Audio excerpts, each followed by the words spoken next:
Welcome to Not Milk Never Milk. Subscribe if you're lactose intolerant. In this video, I will explain how to make Zinga curry. First, let's gather our ingredients. You'll need about 1 pound of fresh shrimp, peeled and deveined, along with a can of full-fat coconut milk. Don't forget your aromatic base, fresh ginger and garlic.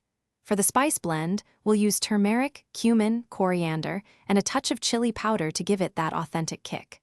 A few ripe tomatoes will add a lovely tang and color to our delicious curry. Now, let's build the flavor foundation for our Zinga curry.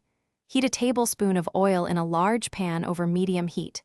Add your finely chopped onions and sauté them until they become soft and translucent, which usually takes about 5 to 7 minutes.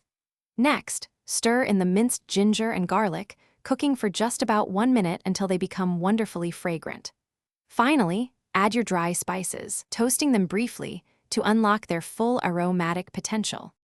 With our aromatic base ready, it's time to bring the curry together. Add your diced tomatoes to the pan and cook them down slightly. Then, pour in the creamy coconut milk, stirring well to combine all the flavors.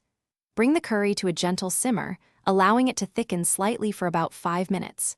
Finally, add your shrimp, cooking them for just 3 to 5 minutes until they turn pink and are cooked through. Garnish with fresh cilantro and serve immediately. Here are a few pro tips to elevate your Zinga curry.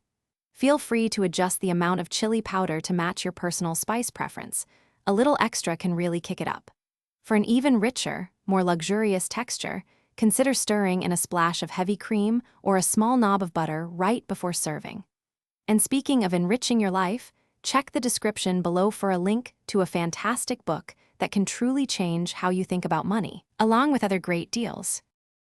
Thanks for watching. If this was helpful, leave a like and consider subscribing. See you next time.